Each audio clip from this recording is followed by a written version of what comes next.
사무엘상 10장 17절부터 마지막 27절까지 말씀을 받겠습니다. 사무엘상 10장 17절부터 마지막 27절까지입니다. 사무엘이 백성을 미스바로 불러 여호와 앞에 모으고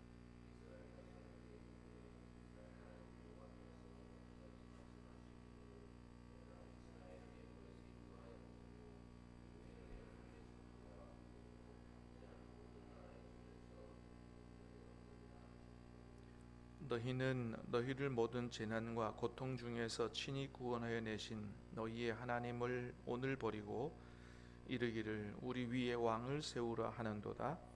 그런즉 이제 너희의 지파대로 1000명씩 여호와 앞에 나아오라 하고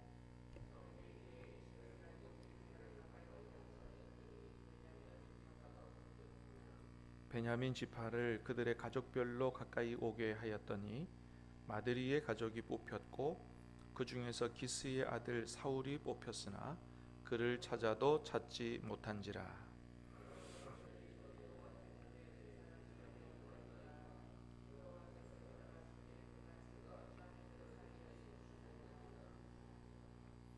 그들이 달려가서 거기서 그를 데려오매 그가 백성 중에 서니 다른 사람보다 어깨 위만큼 컸더라.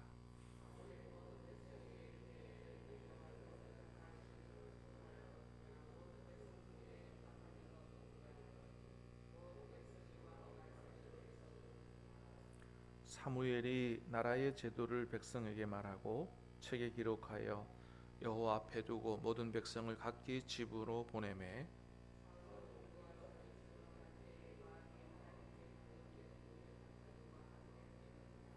같이 읽습니다.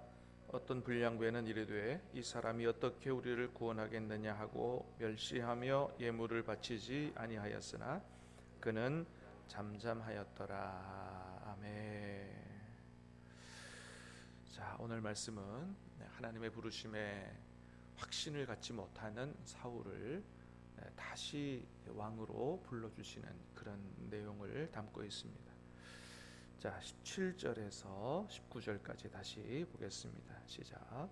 사무엘이 백성을 미스바로 불러 여호와 앞에 모으고 이스라엘 자손에게 이르되 이스라엘 하나님 여호와께서 이같이 말씀하시기를 내가 이스라엘을 애굽에서 인도하여 내고 너희를 애굽인의 손과 너희를 압제하는 모든 나라의 손에서 건져내었느니라 하셨거늘 너희는 너희를 모든 재난과 고통 중에서 친히 구원하여 내신 너희 하나님을 오늘 버리고 이르기를 우리 위에 왕을 세우라 하는도다. 그런즉 이제 너희의 지파대로 1000명씩 여호와 앞에 나오라 하고 먼저 하나님은 사무엘을 통해서 하나님을 왕으로 삼지 않으려고 하는 이스라엘 백성들에게 불편한 기색을 그대로 내비치십니다. 너희가 지금 왕을 세워달라 그랬는데 내가 너희를 애굽에서 인도하여 내고 너희를 압제하는 사람의 손에서 건져냈지 않느냐. 모든 재난과 고통 중에 친히 너희를 구원한 하나님 나를 버리고 왕을 세워달라고 하느냐. 하나님의 아주 그냥 불편한 기색을 그대로 내비치십니다. 여러분 사실은 이스라엘 백성들에게 절대로 있어서는 안 될 일이죠. 아니 자신들 430년 동안 자자손손 대대로 애굽의 노예로 살던 자기들을 하나님이 모세 보내서 홍해 바다 가리면서까지 구원을 해서 하나님의 백성 삼아줬으면 하나님만 섬겨야지요. 하나님을 왕으로 섬겨야지요. 왕이 아니더라도 왕처럼 섬겨야지요. 그런데 하나님을 버리고 왕을 세워달라 그러니 이 절대로 있어서는 안 될 일이라는 거죠. 사실은 하나님 측에서 보면 어떻게 해야 마땅해요? 그냥 진멸해야 마땅한 거죠. 아니 나를 거부하는데 그런데 하나님께서 이스라엘 백성들을 당장 쳐서 다 진멸시키지 않으셨다는 거죠. 그리고 왕을 세우는 일을, 정말 내가 싫어하는 일이지만 왕 세우는 일을 지금 어떻게든지 도와주고 계신다는 거예요. 그러니까 하나님이 이 왕 세우는 일을 도와주지 않으면 전혀 얼토당토하는 이상한 왕을 세워가지고 그럼 어떻게 되겠습니까? 하나님의 나라가 엉망이 되는 거 아니겠어요? 사실은 절대 있어서는 안 될 일이 벌어졌고 하나님이 거부당해서 너무너무 화가 나시는 일이지만 하나님이 진멸시키지 않고 이스라엘 왕을 세워주는 일을 도와주고 계신다. 왜 그렇게 하시는 거예요? 첫 번째는 하나님이 이스라엘 백성들을 사랑하시니까. 애굽에서 건져내실 때도 사랑하셔서 건져내셨다 그랬잖아요. 사랑하시니까. 또 비록 부족하고 연약한 그들이지만 그들을 통해서 이 땅에 하나님의 나라를 이루어 가시려고 하는 그런 큰 계획을 가지고 계시기 때문에 하나님이 대단히 마음 아프고 서운하고 하지만 그거를 꾹꾹 눌러 참으시고 오히려 왕 세우는 것을 도와주시고 계신다라고 하는 겁니다. 여러분, 우리도 마찬가지라는 거죠. 여러분, 우리가 사실은 얼마나 하나님이 우리의 왕 되심을 거부하고 살아요. 예수님이 우리 안에 오셨으면, 그게 분명하다면 그 예수님을 정말 가까이 누구보다 귀하게 정말 매일매일 그분을 바라보고 그분과 함께 살아야 되는데, 솔직히 여러분, 우리가 하루 중에 예수님을 얼마나 생각합니까? 예수님 무시하고 살 때가 많다는 거죠. 그러나 그럼에도 불구하고 어떻게 보면 우리가 이스라엘 백성들과, 오늘 본문의 이스라엘 백성들과 별로 다르지 않음에도 불구하고 하나님 우리를 쳐서 뭐 죽게 한다든지 아니면 삶을 또는 사업을 망하게 한다든지 그렇게 안 하신다는 거죠. 왜 그래요? 하나님이 여전히 저와 여러분을 사랑하시기 때문에, 할렐루야, 여전히 저와 여러분을 사랑하시기 때문에 또 저와 여러분을 통해서 이 땅에 하실 일이 있으시기 때문에 하나님이 참고 계시고 오히려 어떻게든지 우리가 잘 되는 방향으로 도와주고 계신다라고 하는 겁니다. 그러므로 여러분, 우리가 정말 하나님이 원하시는 대로 마음을 다하고 힘을 다하고 뜻을 다하고 성품을 다하고 해서 그렇게 주님을 섬기지 못함에도 불구하고 우리를 이렇게 하나님께서 잘 살게 하시는 것은 하나님의 놀라운 사랑과 은혜의 결과인 줄로 믿습니다. 잊어버리지 말고 하나님 앞에 감사하고 다시 한번 내가 오늘 하루 정말로 내 안에 계신 예수님 무시하지 않고 주님을 왕으로 모시고 살리라 결단하고 그렇게 주님과 함께 사는 복된 하루 될 수 있게 되기를 주님의 이름으로 축복합니다. 자, 20절 21절 보겠습니다. 시작. 사무엘이 이에 이스라엘 모든 지파를 가까이 오게 하였더니 베냐민 지파가 뽑혔고 베냐민 지파를 그들의 가족별로 가까이 오게 하였더니 마드리의 가족이 뽑혔고 그 중에서 기스의 아들 사울이 뽑혔으나 그를 찾아도 찾지 못한지라. 여러분, 어제도 우리가 말씀 받습니다만은 하나님께서 사울을 왕으로 부르신다는 세 가지 징조를 말씀해 주셨고 그것이 그대로 다 이루어졌어요. 그러면 하나님이 너와 함께 하신다. 그러니 블레셋 주둔지를 치라. 근데 전혀 안 치고 나중에 숙부를 만나도 사무엘과 나눴던 하나님이 나를 왕으로 부르신답니다. 뭐 이런 일을 전혀 얘기 안 하고 하나님께서 부르시는 그 분명한 확신을 주셨음에도 불구하고 그걸 못 믿는 이러한 부족한 사울의 모습을 보게 되죠. 자, 그러면 뭐 하나님이 이렇게 하실 수도 있잖아요. 아니 내가 그렇게까지 했는데도 나를 못 믿고 그렇게 하냐? 그럼 그만둬라 라고 하실 수도 있는데 오늘 본문에 보니까 다시 사울을 불러주시는 걸 보게 됩니다. 사무엘을 통해서 다 불러 모으게 하고 그 다음에 거기서 제비 뽑아서 베냐민 지파가 뽑히고 베냐민 지파 안에서도 마드리의 가족이 뽑히고 그 안에서도 기스의 아들 사울이 뽑힐 수 있도록 하나님이 재차 사울 왕을 불러주시는 것을 보게 됩니다. 그렇습니다. 여러분, 사실 하나님께서요, 한번 부르실 때 아이고 난 못합니다, 정말 나는 못합니다, 그러면 그만둬라 하시는 분이 아니고 재차 불러주시고요, 때로는 기적도 보여주시고요, 때로는 설득을 하셔가지고 끝까지. 그러면 뭐 하나님이 고집이 세셔요. 안 지십니다.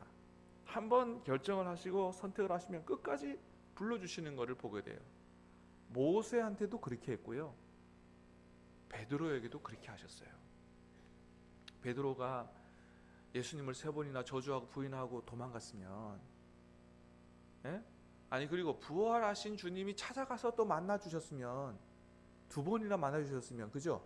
아 그러면 내가 정말로 이제는 주님이 나를 용서하시고 다시 부활하신 게 확실하니 내가 주님의 길을 가겠습니다, 이래야 되는데 물고기 잡으러 가버린 거예요. 그러면 그렇게 싫어? 그렇게 못 믿어? 그만둬. 아 그렇게 하실 수 있는데 3번째 찾아가셔가지고 네가 나를 사랑하느냐 해가지고 또 내 양을 먹이라 내 양을 치라 또다시 불러주시는 것을 보게 됩니다. 그게 오늘날도 마찬가지라는 거예요. 네, 그래서 그런 말이 있어요. 하나님의 부르심이 있거든 피할 때까지 피해봐라. 안 된다는 거죠. 하나님이 끝까지 찾아오셔서 불러주셔서 결단코 하나님의 일을 하게 하신다. 그래서 내가 정말 하나님이 나를 부르시는가 봐, 그래서 덜커덕 그 길을 갈 게 아니라는 거예요. 왜냐하면 자기 착각일 수도 있기 때문에. 근데 피하려고 해도 정말이면 하나님이 포기하지 않으시고 부르신다. 사실 저도 마찬가지였거든요. 고등학교 때 그렇게 은혜 받아가지고 야간 자율수 끝나고 성경 공부하러 다니고, 그래도 목회자가 된다는 생각은 안 해봤어요. 왜? 그건 우리 집안이나 나에게 있을 수가 없는 일이기 때문에. 어떻게 내가 목회자를 해요? 목사님은 아무나 하는 게 아니기 때문에. 근데 어느 날 전도사님이 하나님이 너를 부르신다, 그런 얘기를 듣고 뭐 이렇게 많은 어쨌든 우여곡절을 거쳐가지고 결국은 신학교에 들어갔어요. 근데 신학교에 들어가서 뭐 그때 당시에 데모가 굉장히 심하고 수업도 제대로 못하고 해서 오히려 신학교 들어가가지고 나는 신앙이 더 나빠졌어요, 케이스가. 그래서 나는 이런 상태로는 도저히 나는 이 길을 갈 수 없다. 그래서 사실은 이 길을 그만두고 다른 길을 가려고 입시학원을 오늘로 말하면 수능이죠. 수능을 다시 보고 다른 대학을 가려고 휴학하고 입시 준비를 다시 했어요. 근데 그러던 중에 큰 사고가 난 겁니다. 그래서 어떤 분은 제 손에 큰 수술 자국이 있는 거를 보신 분들도 아마 있을 텐데, 전신 마취를 하고 한 4시간 수술하고 100바늘 이상 꼬매는 아주 큰 사고가 났어요. 뭐 그걸 어떻게 내막을 설명하려면 설명 시간이 길어요. 그래서 공부를 계속 할 수 없고 병원에 17일간 입원하고 있으면서 하나님 앞에 기도하게 됐어요. 그동안 내 인생을 쭉 돌이켜보면서 아니 왜 이런 일이 발생했는가. 근데 만일 하나님 이렇게 해서 지금 공부도 못하고 병원에 입원해 있고 어떻게 보면 오른손이, 선생님 의사 선생님은 이건 너무 큰 사고이기 때문에 10중 8구는 손이 불구가 될 겁니다 라고 이야기하는데 왜 내게 이런 일이 발생했습니까? 이것이 우연한 사고가 아니고 정말로 내가 다른 길로 가려고 하는 나를, 전도사님이 말씀하신 게 진짜고 내가 다른 길로 가려고 한 나를 하나님이 막으시는 사건이라고 한다면 하나님 내게 표를 주십시오. 정말로 하나님이 나를 불렀다고 하는 표를 내게도 주십시오. 그거는 의사 선생님이 손을 불구가 된다고 하는데 조금도 불편함이 없이 다시 원상태로 돌려주십시오.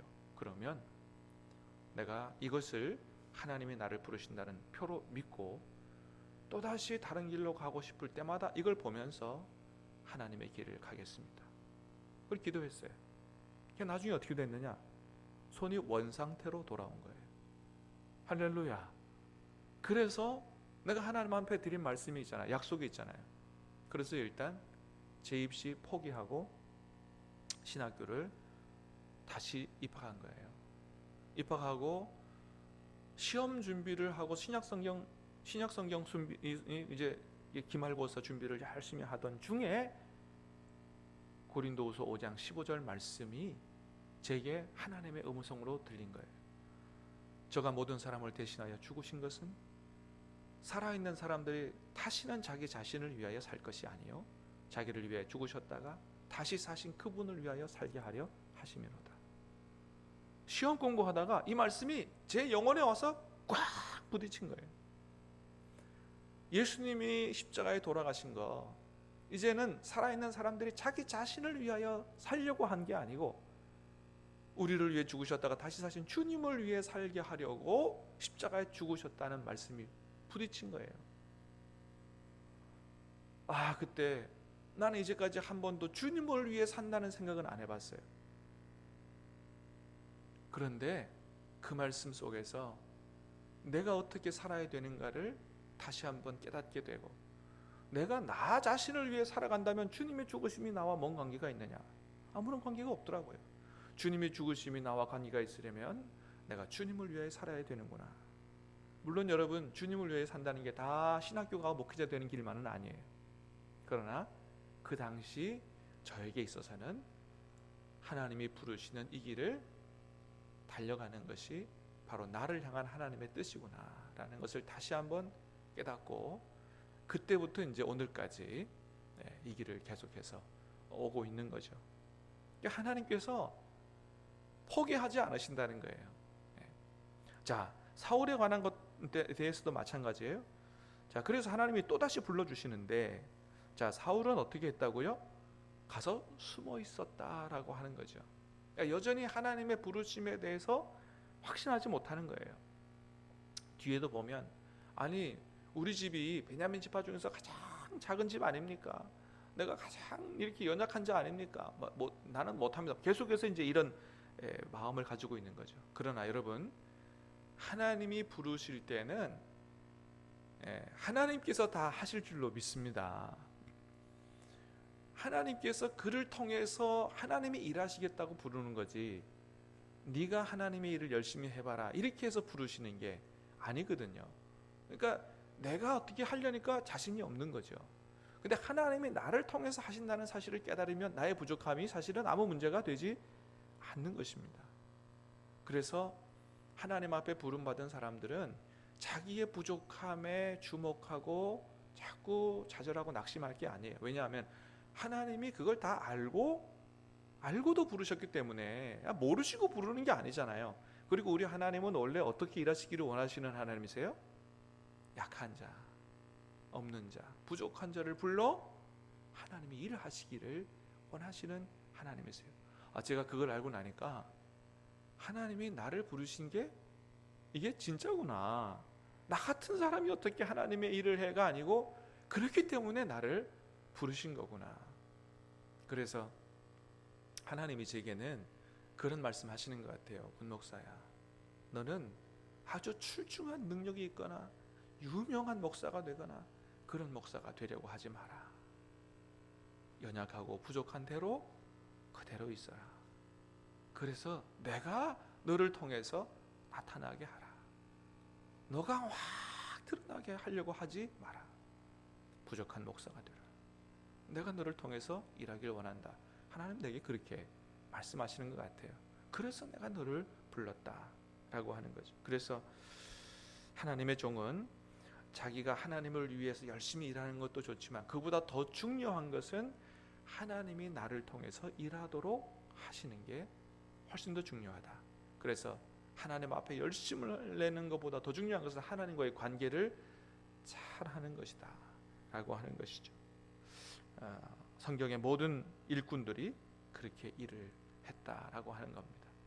사랑하는 여러분, 우리 모두가 다 하나님 앞에 부름받은 하나님의 일꾼입니다.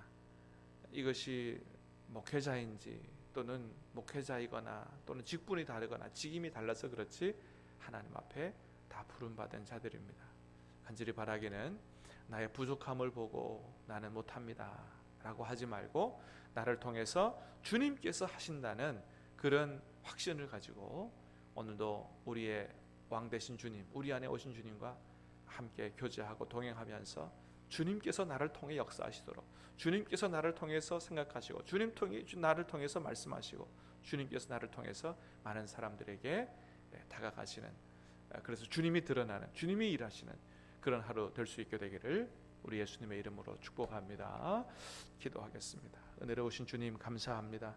오늘 우리에게 또한 생명의 말씀을 주시고 하나님께서 우리를 절대 포기하지 않으시고 다시 불러주시고 또 열심히 해봐라가 아니고 우리를 통해서 하나님이 친히 일하시기를 원하시는 우리의 왕 되신 주님을 생각할 수 있도록 은혜를 주시니 감사합니다. 아버지 하나님, 오늘 말씀도 우리 마음속에 새기고 우리 안에 오신 주님을 바라보게 하시고 그리고 주님과 함께 동행하며 주님과 함께 일하는 그런 삶을 살아갈 수 있도록 은혜를 베풀어 주시옵기를 원합니다. 오늘도 우리를 통해 오직 주님께서 역사하시고 주님께서 드러나시고 주님께서 영광을 받아 주시옵기를 원합니다. 예수님 이름으로 기도하옵나이다. 아멘.